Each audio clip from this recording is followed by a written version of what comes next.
వారు అడిగిన ప్రశ్నలకి సమాధానం చెప్తాను, నేను ఖచ్చితంగా నాకు టైం ఇవ్వండి అన్నారు. విషయం ఏంటంటే మీరు మళ్ళీ అడిగితేనే బాగుంటుంది ఆ క్వశ్చన్స్ అన్నీ, ఎందుకంటే డిస్కషన్లో నేనేమంటా అంటే మేడం ఇప్పుడు అంటే బీసీ నినాదం ఆ విషయంలో పర్టికులర్గా కాదు కదా, ఆయన క్లియర్గా ఏమడిగారంటే తీన్మార్ మల్లన్న అనే వ్యక్తి మీ పార్టీకి సంబంధించిన ఎమ్మెల్సీనే, ఆయన మీ పార్టీలో ఉన్నాడు, బయటకు వచ్చి ఆయన చేస్తున్న విధానాలతో మీరు ఏకీభవిస్తారా చెప్పండి ప్రజలకి, లేదు వ్యతిరేకిస్తారా అది చెప్పండి ప్రజలకి, అసలు మీ స్టాండ్ ఏంటి ఆయన విషయంలో అనేది క్లారిటీ ఇవ్వమంటున్నారు. నేను ఒకటే అంటున్నాను మేడం, ఇప్పుడు వారు అన్నారు కదా బీసీ ముఖ్యమంత్రి అవ్వాలని అన్నారు ఒక మాట, దాన్ని తప్పడానికి లేదుగా, తప్పడానికి అయితే లేదు కదా. ఇప్పుడు దీపా గారు ఉన్నారు, ఇప్పుడు నన్ను అడిగారు కాబట్టి నేను చెప్తున్నాను, నన్ను అడగపోయింటే నేను చెప్పేటోని కాదు. మీరు కాంగ్రెస్ పార్టీ ప్రతినిధి ఒక్క నిమిషం అది నేను అదే అన్న ఒక్క నిమిషం నేనేమంటున్నా, ఇప్పుడు వర్కింగ్ ప్రెసిడెంట్ కేటీఆర్ గారు ఉన్నారు, ప్రెసిడెంట్ కేసీఆర్ గారు ఉన్నారు. వర్కింగ్ ప్రెసిడెంట్ ఒక ముగ్గురికి ఇచ్చి, ఒక ఎస్టీకి ఒకరికి, ఎస్సీకి ఒకరికి, బీసీకి ఒకరికి అట్లా ఇచ్చి ఉంటే సామాజిక సమీకరణలు బాగుండేది, కానీ అట్లా ఇవ్వలేదుగా. అక్కడ ఎందుకు పాటించాలని చెప్పి మేము అడగడానికి రాలే, అది మీ పార్టీ ఇంటర్నల్ ఇష్యూ. కానీ మేమేమంటున్నాం, ఇప్పుడు దీపా గారు ఉన్నారు, దీపా గారు ఇక్కడ ఒక సబ్ ఎడిటర్గా ఉన్నారని అనుకుందాం, ఒక ఎడిటర్ అవ్వాలనుకుంటే తప్పే ఉంది, అంటే ఒక మహిళ ఒక ఎడిటర్ అయితే తప్పే ఉంది, అది ప్రోగ్రెసే కదా. వారు అడుగుతుంది అది కాదు ప్రశ్న. ఎగ్జాంపుల్ చెప్తా, నేను ఎగ్జాంపుల్ చెప్తాను, వారు అడిగిన ప్రశ్న మేడం ఒక్క నిమిషం మేడం, మనం నిజంగా బీసీ నినాదానికి ఏది మనం బీసీ నినాదానికి సపోర్ట్ చేసే వాళ్ళమే కనుక అయి ఉంటే ఈ రాష్ట్రానికి ఒక బీసీ ముఖ్యమంత్రి కావాలని తను అన్నదానికి మనం తప్పు పట్టాల్సిన అవసరం తప్పే ఉంది. అది కాదు వారు అడుగుతుంది, ఖచ్చితంగా అన్నమాట తప్పేం కాదు, వీరు ముఖ్యమంత్రి అవ్వాలి, దళితులు ముఖ్యమంత్రి అవ్వాలి అనేది తప్పు కాదు, అది వాళ్ళ అంటే ఆశాభావం, అది వారు ఆశాభావం వ్యక్తం చేయడం అది కాదు. వారు అడిగింది ఏంటి, ఇప్పుడు ఏదైతే చేస్తున్నారో తీన్మార్ మల్లన్న మీరు వ్యతిరేకిస్తారా లేదా ఆయన మీరే ఎంకరేజ్ చేస్తున్నారా బయటకు వచ్చి చేయమని అనేది ఆయన క్లియర్ గా అడుగుతున్నారు. మీరు నన్ను ప్రశ్న అడిగితే వాళ్ళు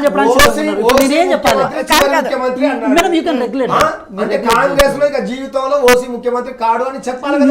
పార్టీలో కొన్ని విధానాలు ఉంటాయి, ఖచ్చితంగా ఎవరైతే లీడ్ చేస్తున్నారో వారు కొన్ని ప్రశ్నలకి సమాధానాలు చెప్పాల్సి ఉంటుంది. అటువంటప్పుడు తీన్మార్ మల్లన్న అనే వ్యక్తి పార్టీలోనే ఉంటూ బయటకు వచ్చి ఆయనకి ఇష్టం వచ్చినట్టుగా బిహేవ్ చేస్తున్నప్పుడు మీకు ఇష్టం లేకపోతే నేను ఒక్క విషయం చెప్తున్నా, ఇప్పటికిప్పుడు మీరు ఒక బీఆర్ఎస్ పార్టీలో ఒక బీసీ వ్యక్తి రాష్ట్ర అధ్యక్షుడు కావాలని చెప్పి బలంగా చెప్పగలుగుతారా? నా స్ట్రైట్ క్వశ్చన్ ఒకటే, మీరు చెప్పగలుగుతారా? ఇన్ కేసు మీరు చెప్తే నేను అప్రిషియేట్ చేస్తా, ఇదే విషయం కాంగ్రెస్ పార్టీ జరిగితే నేను అప్రిషియేట్ చేస్తా, తప్పే ఉంది.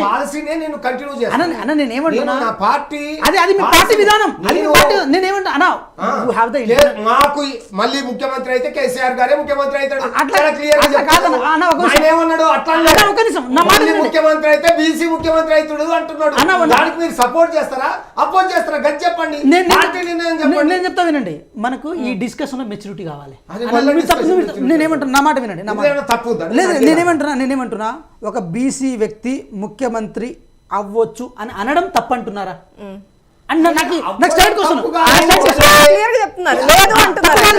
తప్పు కాదు కదా, తప్పు కాదు కదా. మీరు పిసిసి ప్రెసిడెంట్ ఎంతో మంది ఉద్దండులను వదిలేసి ఒక బీసీని చేశారు, అది కూడా అంతే. నేనేమంటున్నా, అది కూడా అంతే. కానీ మీరు ఒక బీసీ వ్యక్తి వెంకట్ నాయక్ గారు అది కాదు ఆయన అడుగుతుంది, ఆయన చేసే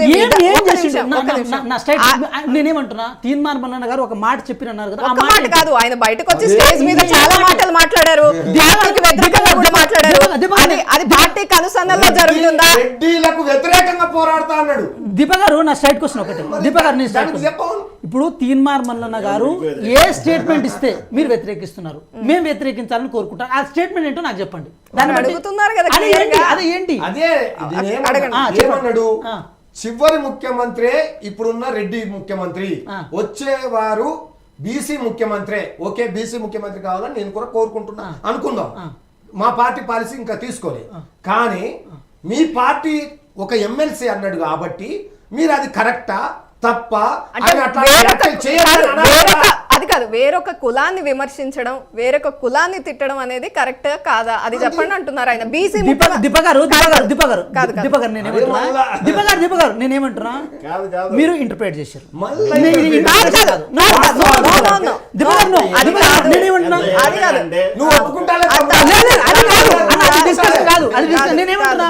ఒక నిమిషం. బీసీని ముఖ్యమంత్రి చేస్తామని చెప్పి బీజేపీ పార్టీ ఆ నినాదంతో అసెంబ్లీ ఎలక్షన్స్ లోకి వెళ్ళింది. ఆ స్టాండ్ లో ఉన్నారు, నేను ఆ స్టాండ్ లో ఉన్నారు, అది వాళ్ళ పార్టీ స్టాండ్. ఒక బీసీ ముఖ్యమంత్రి అయితే బాగుంటుందని చెప్పి తీన్మార్ మల్లన్న స్టాండ్, దాన్ని పార్టీ అపోజ్ చేయలే. నేనేమంటున్నా అపోజ్ చేయలేదు. అది కూడా దుర్మార్గమే. లేదు. బీసీని ముఖ్యమంత్రి అని అంటారు కానీ అన్నా, మరి తప్పే ఉంది. BJP రాష్ట్రానికి తప్పే ఉంది. BC చేయలే. ఇప్పుడు నేను ఎస్టిమేట్ చేయాలి కదా. చెప్పనివ్వండి. వారిని చెప్పనివ్వండి. నేను షెడ్యూల్ ట్రైబ్ కాదు రామూర్తి గారు వారిని చెప్పనివ్వండి. నేను షెడ్యూల్ ట్రైబ్ని. మా షెడ్యూల్ ట్రైబ్ ముఖ్యమంత్రి అయితే బాగుండని చెప్పి నేను కోరుకోవడం తప్ప. తప్పేం కాదు. ఆయన మళ్ళీ అదే చెప్తున్నారు. ముఖ్యమంత్రి ఎవరైనా అక్కడితో close మీరు అంతే. SC ఆయన అడుగుతుంది అది కాదు. వెంకటనాయక్ గారు, మీకు అది కన్వే అవ్వట్లేదు. ఆయన అడుగుతున్నారు. నేనేమంటున్నా దీప గారు నేనేమంటున్నా అది పర్సనల్ అజెండానా పార్టీ అజెండానా అది క్లారిటీ పర్సనల్ అజెండా కావచ్చు. అదే అడుగుతున్నారు. మరి ఇందాక నుంచి అడుగుతున్నారు. అది వాళ్ళ పర్సనల్ అజెండా కావచ్చు. అది చెప్పండి. అంతే అంతే. అదే అడుగుతున్నా. వాళ్ళ పర్సనల్ అజెండా కావచ్చు. నేనేమంటున్నా గౌరవనీయ వెంకట్ గారు అయితే ఒప్పుకున్నారు. మీరు అది కాదు రాష్ట్ర చెప్పాలి. పిసిసి ప్రెసిడెంట్ చెప్పాలి. రాష్ట్ర ముఖ్యమంత్రి కూడా దాంట్లో క్లారిటీ ఒప్పుకోవాలి కదా. నేను చెప్తా వినండి పర్సనల్ అజెండా అయినప్పటికీ కూడా ఒక మాట నేను చెప్తా వినండి. ఒక సిఎల్పి అనేది ఉంటుంది. ముఖ్యమంత్రి ఎవరు కావాలి, పీసీ ప్రెసిడెంట్ ఎవరు కావాలంటే ఒక స్ట్రక్చర్ ఉంటుంది అక్కడ. అయితే ఇక్కడ చూడండి, ఒకవేళ రెడ్డి ముఖ్యమంత్రి అయితే పీసీసీ ప్రెసిడెంట్ బీసీ అవుతారు, ఒకవేళ బీసీ ముఖ్యమంత్రి అయితే పీసీసీ ప్రెసిడెంట్ రెడ్డి అవుతారు, లేకపోతే ఎస్సీ అవుతారు, లేకపోతే వేరే ఎస్టీ కమ్యూనిటీ అవుతారు. అలా ఒక సోషల్ జస్టిస్ని పాటించడానికి అవకాశాలు ఉన్నాయి. నేను ఒకటే స్ట్రైట్ క్వశ్చన్ మిమ్మల్ని అడుగుతున్నా. ఇప్పుడు కేటీఆర్ గారు కాకుండా వర్కింగ్ ప్రెసిడెంట్ ఇంకోళ్ళ అయ్యే అవకాశం ఉందా? కేసీఆర్ కాకుండా ఇంకెవరినైనా ఒక్కసారైనా ప్రెసిడెంట్ మీరు చేసిరా? అవకాశం అది పార్టీ ఇంటర్నల్ గా డెసిషన్ తీసుకుంటది ఖచ్చితంగా. మా పార్టీలో కాంగ్రెస్ పార్టీలో చాలా లేయర్స్ ఉన్నాయి. ఒక్క నిమిషం ఒకటే క్వశ్చన్. మా పార్టీలో ఎవరైనా ఎమ్మెల్యేలు కానీ ఎమ్మెల్సీలు కానీ ఎవరైనా కేసీఆర్ గారు తప్ప ఇంకెవరో ముఖ్యమంత్రి అవుతుండని అన్నారా? మరి ఇక్కడ కూడా అదే కోరుకుంటారు. పార్టీ అవుతున్నారు. ఇది కూడా అదే మీ కోరుకుంటారు. పార్టీ ఎమ్మెల్యే అన్నాడు. కన్క్లూడ్ చేద్దాం. మీ పార్టీ ఎమ్మెల్సీ అన్నాడు. బీసీల గురించి మీ కొట్లాడడానికి పార్టీ ఎమ్మెల్సీ అన్నాడు. ఎవరు లేరా? కుటుంబ పార్టీ రైట్.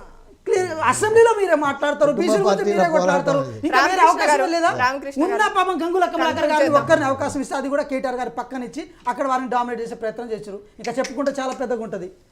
రామకృష్ణ గారు, ఇవాళ మన చర్చలోకి వెళ్దాం. అసలు ఈ టాపిక్ ఎటెటో డైవర్ట్ అవుతుంది. ఇప్పుడున్న లోకల్ బాడీ ఎలక్షన్స్లో ఎటువంటి అంశాలతో, అంటే మీరు ప్రచారంలో ఎటువంటి అస్త్రాలతో వెళ్తారంటే ఏం చేద్దామని చెప్తారు?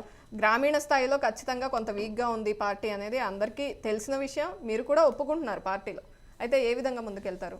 అంటే ఇప్పుడు గ్రామీణ స్థాయిలో ఈ రోజున డైరెక్ట్ పంచాయతీరాజ్ సంబంధించినటువంటి నిధులు ఏవైతే మన కేంద్ర ప్రభుత్వం నుంచి ఇచ్చే ఉన్నాయో అవన్నీ కూడా చాలా మటుకు డైరెక్ట్గా ఈ రోజున పంచాయతీలకు అందించేటటువంటి ఒక ప్రాసెస్ భారతీయ జనతా పార్టీ అధికారంలోకి వచ్చిన తర్వాత చేయటం మొదలుపెట్టింది. కాబట్టి అక్కడ చేస్తున్నటువంటి రాష్ట్ర ప్రభుత్వానికి సంబంధం లేకుండా చేస్తున్నటువంటి డెవలప్మెంట్ యాక్టివిటీస్ ఏవైతే ఉన్నాయో వాటి వలన